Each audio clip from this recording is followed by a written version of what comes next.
I grip the steering wheel tighter as the iron gates of my parents' estate swing open. The drive up to their Connecticut mansion always feels like entering another world, one where I perpetually stand on the outside looking in. The autumn leaves crunch under my tires, a symphony of gold and crimson that clashes with the hollow feeling in my chest. My charcoal pencil skirt and burgundy blouse are tasteful but understated, a deliberate choice for their 35th anniversary celebration. I know from experience that my mother prefers me to blend into the background rather than stand out.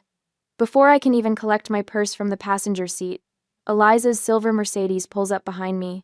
I watch in the rearview mirror as she emerges in a shimmering gold dress that catches the late afternoon sun. Perfect timing, as always. The front door swings open.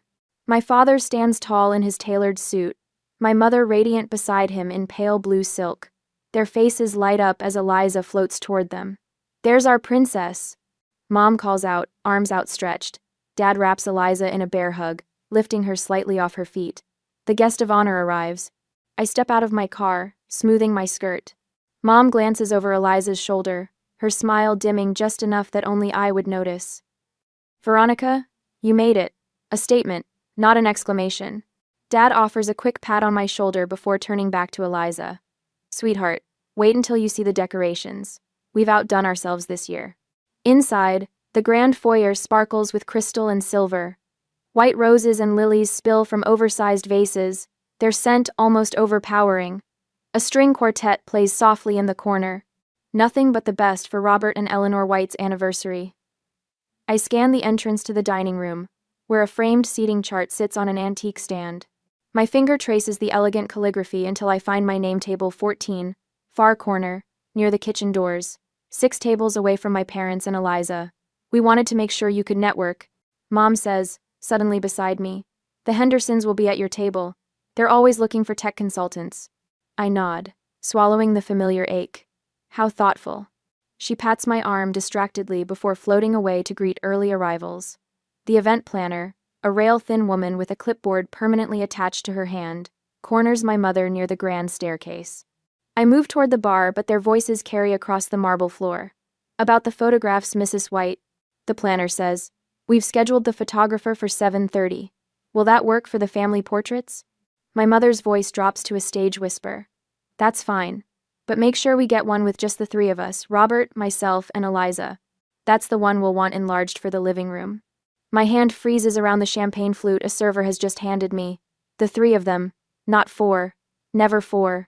The waiter, a young man with kind eyes, notices my expression. He tops off my glass with a sympathetic glance before discreetly moving away. I retreat to a window alcove, memories washing over me unbidden. Thanksgiving dinner, age 8, seated at the kids' table while Eliza, just 5, sat proudly between Mom and Dad. Christmas mornings where Eliza's pile of gifts dwarfed mine, spilling across the living room floor while mine fit neatly under a single tree branch. My high school debate championship, where my parents arrived during the closing remarks, having sat through all of Eliza's elementary school choir practice beforehand. The pattern was established early and never wavered. Veronica, the afterthought. Eliza, the cherished center. By 16, I had found my escape in dog-eared business books borrowed from the library. While Eliza collected ribbons for participation in various hobbies she quickly abandoned, I drafted business plans at our kitchen table. "A student concierge service?" Dad had laughed, barely glancing at my detailed proposal. "Honey, focus on your studies. Leave the business ideas to the professionals." That same month, Eliza's watercolor of our house windows, unevenly spaced, proportions impossible, was professionally framed and hung in the front hallway.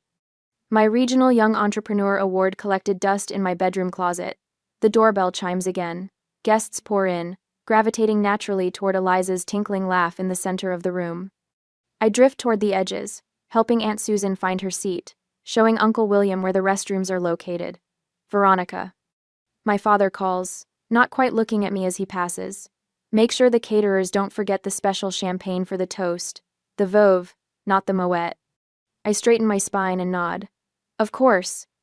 Not a guest to be celebrated, not a daughter to be cherished. Just another set of hands to ensure the celebration runs smoothly. A celebration where I'm simply another face in the crowd, watching the real family from afar. 15 minutes later, after guests assembled, the clink of silverware against crystal quiets as my father rises from his seat at the head of the table. His silver hair catches the chandelier light, and his custom tuxedo hugs his still athletic frame. He raises his glass, and the room holds its collective breath. 35 years, he begins, his voice carrying to every corner of the dining room. 35 years of building a legacy, a home, and a family. His gaze sweeps the room before landing on Eliza, his eyes crinkling at the corners. And nothing represents that legacy better than our beautiful daughters, especially our Eliza, who brings sunshine wherever she goes. I maintain my smile, practiced over decades, as he launches into a story about 5-year-old Eliza singing at their 20th anniversary. No mention of 15-year-old me who organized the entire surprise party. The story winds through Eliza's college graduation, her volunteer work with children, her artistic pursuits. 10 minutes pass. My name never crosses his lips. To Eleanor, my rock, my heart, Dad raises his glass higher. And to Eliza, the greatest gift our marriage has produced. Mother rises, tears gleaming, and wraps Eliza in a lingering embrace, pearls against gold as their dresses press together. The guests applaud. I join them, my hands meeting in silent rhythm while I stand alone. Across the room, Cousin Thomas catches my eye. He offers a slight shake of his head, barely perceptible before looking away. Aunt Barbara suddenly becomes engrossed in her napkin. Uncle Philip examines his watch with unusual intensity. They know. They've always known. I exhale slowly, my lungs releasing air in carefully measured amounts. My face remains composed. CEO face, James calls it. The one that reveals nothing during negotiations, when millions hang in the balance. Tonight it masks something far more valuable than money. And now, Dad announces, a special presentation. Mother produces a red leather box from beneath the table. The distinctive Cartier packaging gleams under the lights. The room stills. Even the waitstaff pauses. For the true fruit of our 35 years together, Father proclaims, his voice thick with emotion. He places the box in Eliza's manicured hands. Something as precious and timeless as you are to us. Eliza's fingers tremble as she lifts the lid. Nestled against white satin lies a watch encrusted with diamonds that catch fire in the light. The guests gasp in unison. The Santos de Cartier, my father announces proudly. Custom designed with Eleanor's birthstone at the 12. Someone whispers the price, $15,000, and a murmur ripples through the crowd. Eliza squeals, launching herself into our parents' arms. They form a perfect tableau of family devotion, while I stand sentry at my assigned table near the kitchen doors. No acknowledgement of the daughter who shares their name, but apparently not their hearts. No second box waits beneath the table. No surprise for the firstborn. When the applause fades, I slip toward the bar. Aunt Margaret intercepts me, her arthritic fingers closing around my wrist. Join me for some air, dear? It's not really a question. On the terrace, autumn air clears the scent of lilies from my lungs. Margaret settles her substantial frame onto a stone bench. Did you know? She begins without preamble. That this is the third luxury gift they've given her this year? First the spa weekend in February, then the summer in France. My eyebrows rise. Summer in France? She told everyone she won that trip. Margaret snorts. Robert paid for everything, just like he's been paying the rent on her independent apartment these past 3 years. Cold certainty settles in my stomach. The puzzle pieces shift, revealing a clearer picture. That explains why my Series C funding announcement disappeared from the family newsletter. I murmur. The same month Eliza started selling homemade soaps at the farmer's market. Your mother called it a hobby update. Your $40 million investment round was mentioned in paragraph 12, below Philip Jr.'s soccer tournament. My phone buzzes in my clutch. James's name flashes on the screen alongside his message. How's the royal coronation going? Escape plan ready when you need it. A smile, genuine this time, tugs at my lips. I quickly tap back. Standing by. May need extraction before dessert. Uncle William appears beside us, crystal tumbler in hand. His eyes, so like my father's, hold a softness his brothers never show when looking at me. Quite a watch, he says, settling beside Margaret. Almost as impressive as that tech prize you won last month. Shame they didn't mention it in the toast. Innovation Leadership Award. I correct gently. And it's fine. William leans closer, bourbon warming his words. You know your success makes them uncomfortable, dear. Always has. The waiter from earlier appears, champagne bottle at the ready. He tops off my glass with a subtle nod, moving on before anyone notices his special attention. A small kindness in a sea of orchestrated slights. Sarah, my childhood friend, catches my eye from across the terrace and makes her way over. She's aged well, her familiar face a welcome sight among the polished strangers my parents call friends. "I saw the whole thing," she whispers, squeezing my hand. "Want to sneak out the back like junior prom?" Before I can answer, my phone rings, my assistant's special tone. "Veronica White," I answer, business voice firmly in place. "Miss White, I know you're at a family event," Alexis says, following our pre-arranged script, "but there's an urgent situation with the Singapore client." "I understand. Give me 10 minutes. As I slip the phone back into my clutch, the event planner's voice rings out across the terrace. "Family photos on the grand staircase. Everyone please gather in the foyer." The guests flow inside, a river of silk and cologne. I follow, finding my assigned mark on the lowest step. Mother adjusts Eliza's hair, Dad straightens his tie, and the photographer positions us with practiced efficiency. I stand at the far edge, half my body already outside the frame. Flash, click. "Done. Now," Mother says, her voice carrying in the marbled space, "just the three of us for the special portrait." She doesn't look at me as she says it. Doesn't need to. The instruction hangs in the air, clear in its meaning. I stand frozen as they rearrange themselves, mother, father, favored daughter in the center of the staircase. The real family, the complete family, without me. The photographer adjusts his settings. The guests watch. No one speaks. I remain exactly where I am, neither retreating nor protesting, as the final photos are taken. The image will hang in the living room, I know. A permanent record of where I stand in the White family hierarchy, nowhere at all. I slip away from the party when Mom and Dad pull Eliza to the center of the room for a champagne toast. I immediately withdraw to the father's home office, log into my email, and call my assistant back to solve the work issue. After 15 minutes of checking every chart, every slide, every explanation, we send the new proposal to the clients and I want to take a small rest.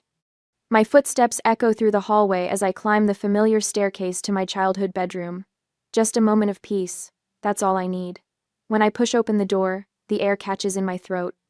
This isn't my room anymore. Eliza's pageant crowns glitter on what used to be my bookshelf. Her college sorority composites hang where my honor roll certificates once lived. The walls, formerly a soft green, now shine in Eliza's favorite lavender. They didn't even wait for me to take all of my things before they reorganized the room completely. I whisper to the empty space. My fingers trace the outline of what used to be my desk, now a vanity scattered with Eliza's makeup. The shelves overflow with trophies from activities she abandoned after a month. Her childhood teddy bears occupy the window seat where I spent countless hours reading.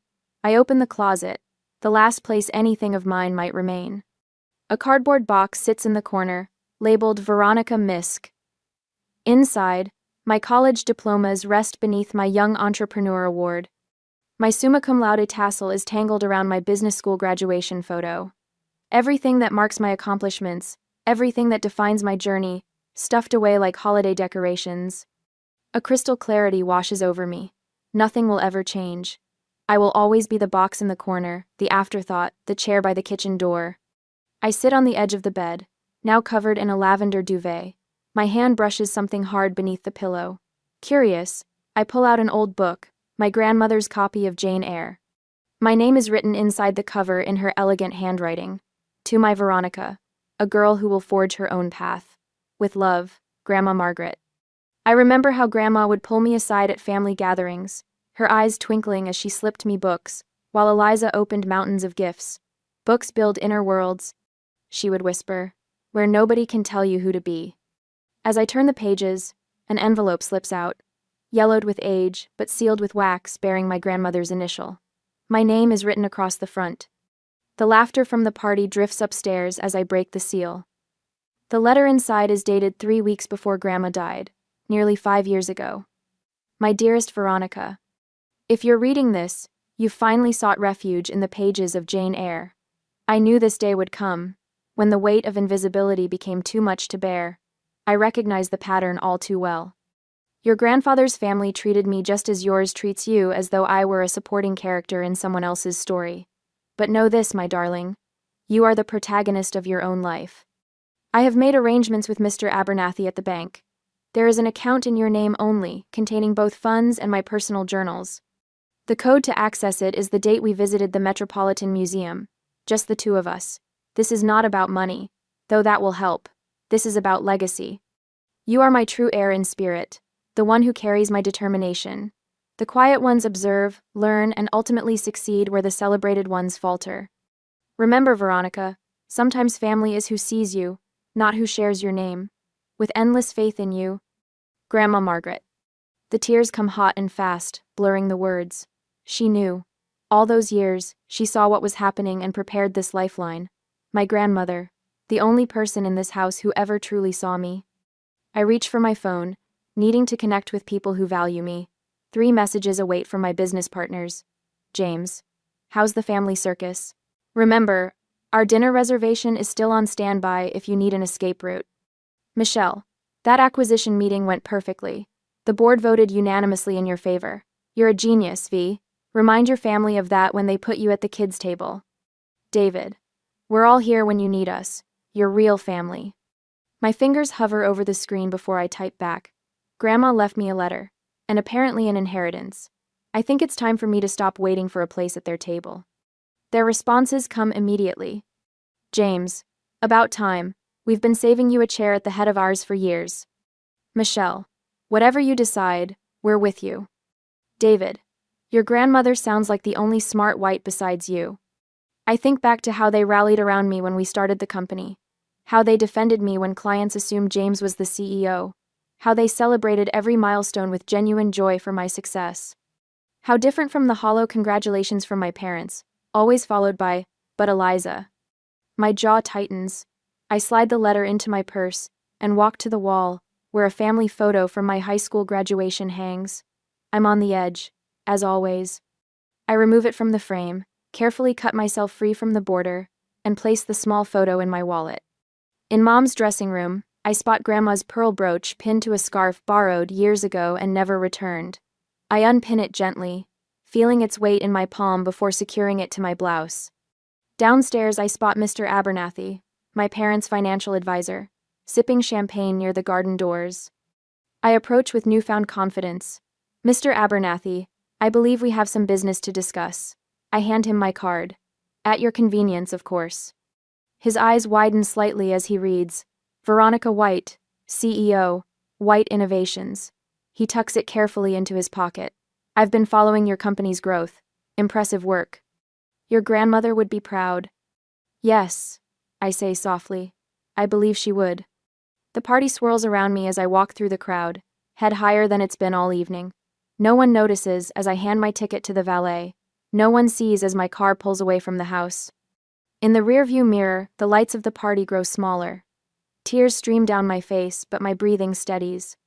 My phone buzzes with a text from Eliza. Where are you? They're about to cut the cake. I don't reply. Instead, I touch Grandma's brooch, feeling its contours beneath my fingers. The road ahead is clear and open. For the first time in 32 years, I'm not driving toward my parents' approval but away from their dismissal. The empty chair I leave behind can stay empty. I have a different seat waiting for me, at a different table, with people who make room in their hearts. The crisp autumn air fills my lungs as I step out of my car at La Fontaine. The restaurant's warm golden glow spills onto the sidewalk, a beacon after the cold shadow of my parents' estate. My hands have finally stopped trembling on the steering wheel. 40 minutes of driving with tears blurring the road had been dangerous but necessary. Some distances can't be measured in miles. Through the windows, I spot them already gathered at our usual corner table. James, Caitlin, and Robert, my business partners, my chosen family. They haven't seen me yet, but they're waiting. Champagne already poured. The maitre d' spots me before I can reach the door. Miss White, we've been expecting you.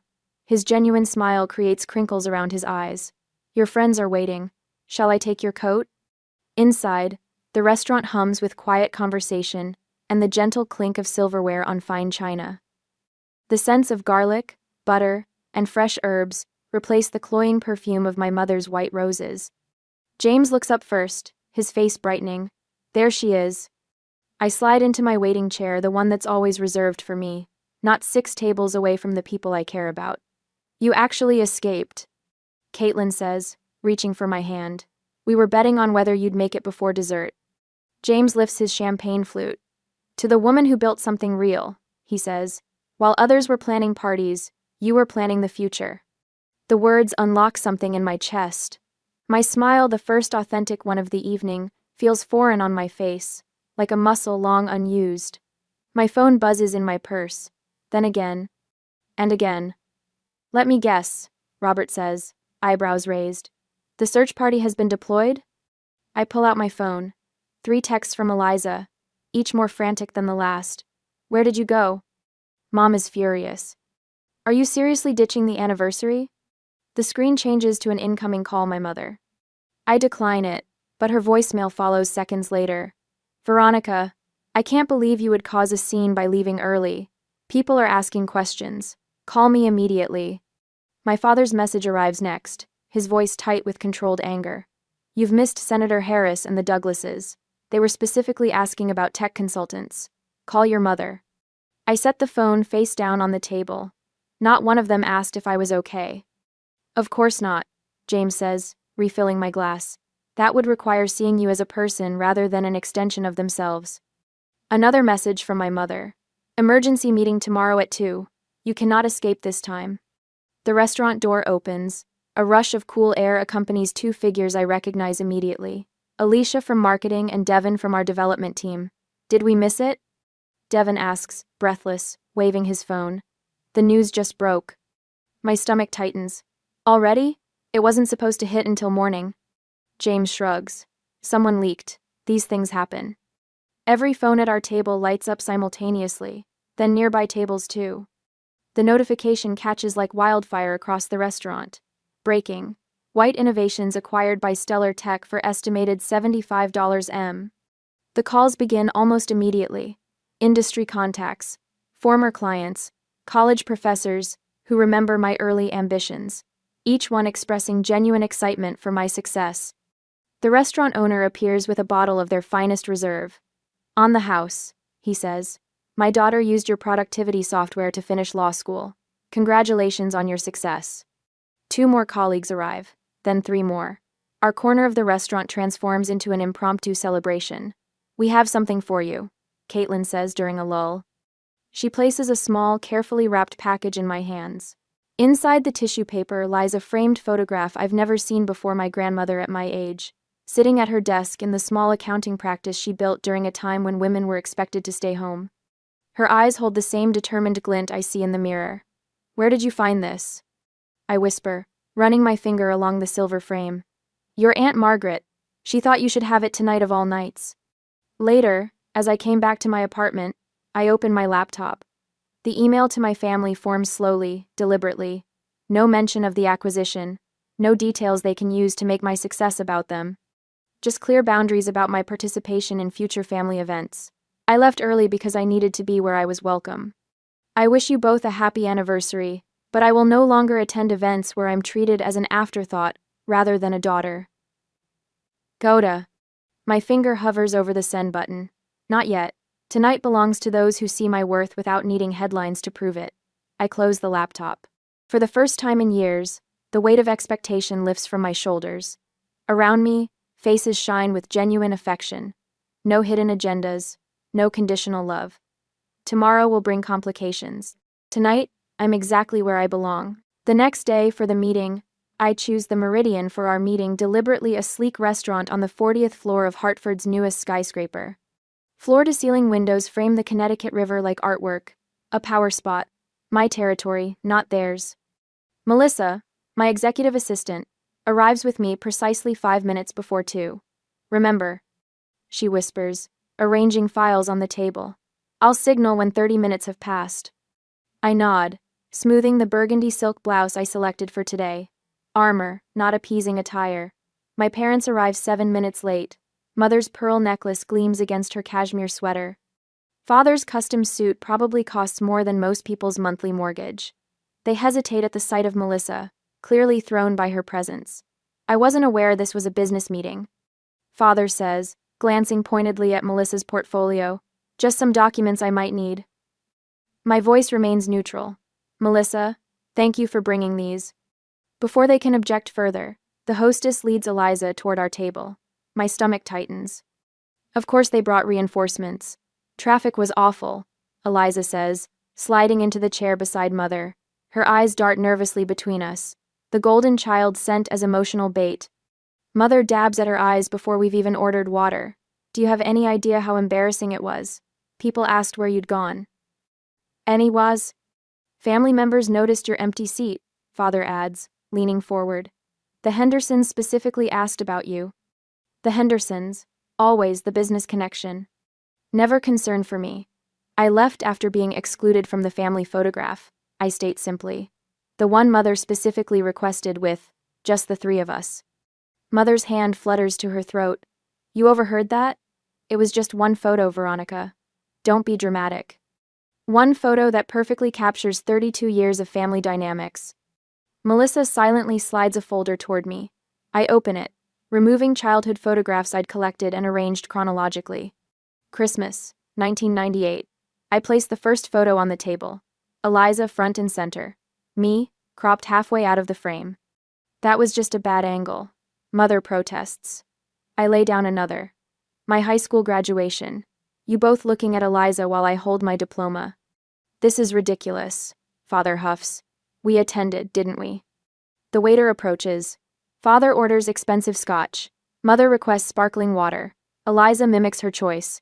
Just coffee, black, I tell the waiter, who nods and withdraws.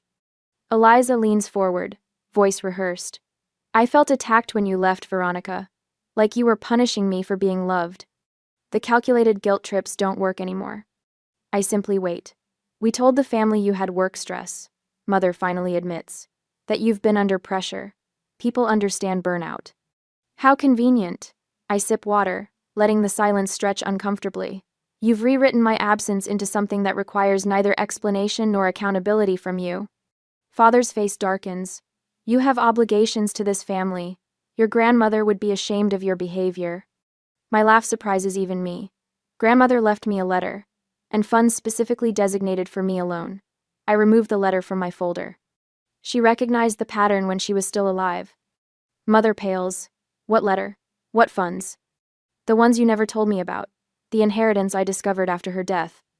Father slams his hand on the table, making the glassware jump. You and your business, playing entrepreneur instead of joining a respectable firm. You think I don't see what this is about? Attention-seeking, just like when you were little. Robert, Mother hisses, glancing around. People are starting to notice. Success has changed you, Mother says, leaning forward. You used to understand family comes first. Eliza's mascara smudges as tears form. You always needed to make everything about you. Even my moments have to become about your feelings. Their tactics might have wounded me once. Now I see them clearly for what they are: manipulation, not love. You're right about one thing, I say calmly. Success has changed me. It's shown me I deserve a seat at tables where I'm valued, not merely tolerated. I see. I place my business card in the center of the glass table. The embossed letters gleam. Veronica White, CEO, White Innovations. My company closed a $75 million acquisition last week.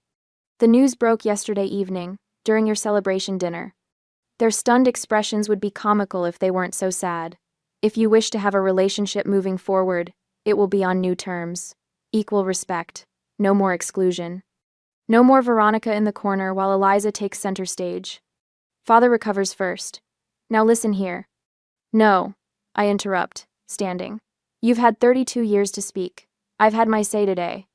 I gather my things while they sit frozen. Melissa follows my lead. I'd like a relationship with all of you, I say, voice softening slightly, but I no longer need one. There's a difference. Mother's hand trembles around her water glass. Father's jaw clenches. Eliza looks utterly lost, perhaps seeing for the first time how the family system worked and how it's now breaking. Congratulations again on your anniversary, I say, straightening my shoulders. I truly wish you happiness. I walk away without looking back, each step lighter than the last. Their silence follows me to the elevator, but for once, it doesn't define me. The doors slide closed on their stunned faces, and I exhale 32 years of waiting to matter. My reflection in the polished elevator doors shows something unfamiliar on my face. Peace. I stand in my penthouse kitchen, watching the spring sunset paint Hartford's skyline gold. 6 months since I walked away from my parents' anniversary dinner. 6 months of rebuilding on my terms. The antique mahogany table gleams in my dining room, set with grandmother's Wedgwood china delicate blue flowers against creamy porcelain. I trace my finger along the edge, where generations of white women once gathered. The same table where I was relegated to the far end, if invited at all. Last month, when father decided to downsize their formal dining room, I outbid everyone at the estate auction. The table came home with me, not as a peace offering, but as a reclamation. The doorbell chimes. James arrives first, a bottle of Barolo in one hand, a portfolio in the other. Latest projections for the mentorship program, he says, kissing my cheek. 28 applicants already. Women entrepreneurs who need more than just funding, I say. They need someone who sees their potential. Sarah follows with her husband, then my executive team, 2 college professors who serve on my foundation board, and my attorney Margot, who helped draft the Family Therapy Center donation in grandmother's name. While they mingle, I slip into my office where grandmother's letter hangs framed beside my window. Remember, Veronica, we choose which chairs matter. Her words guided me through my TED Talk last month, Finding Worth Beyond Family Validation. The video already has 300,000 views. My phone buzzes with a text from Eliza. They're still talking about you missing Easter dinner. Dad keeps calling it another stunt. Our cautious reconnection happens in secret texts and occasional coffee meetings. Without our parents watching, she's finding her voice, asking questions about starting community college. Small steps toward her own identity. A knock at my office door. Package just arrived for you, James says, handing me a small bubble mailer. Inside, a faded photograph Eliza and me at age 6 and 9, arms linked, laughing on a tire swing.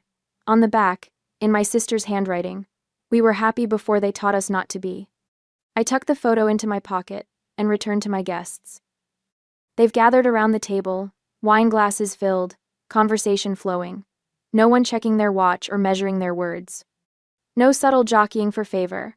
I take my place at the head of the table. My place, not earned through manipulation or birthright, but offered freely by people who value my presence.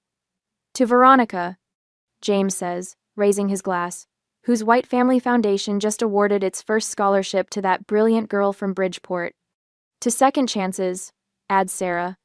I stand, feeling the weight of grandmother's brooch pinned above my heart. To chairs that matter, I say, and the people who fill them. Later, as my guests depart, I linger at the empty table. Tomorrow I'll host again, place cards already written in my hand for each person who chose me, not out of obligation but genuine connection. At the far end stands one empty chair. Not a place of exile, but a reminder of what I left behind and what I've found instead. I run my fingers across the polished wood of grandmother's table, now mine, now filled with laughter instead of judgment, with genuine interest instead of performance. The chair that matters most is the one where you're truly seen. And finally, I am.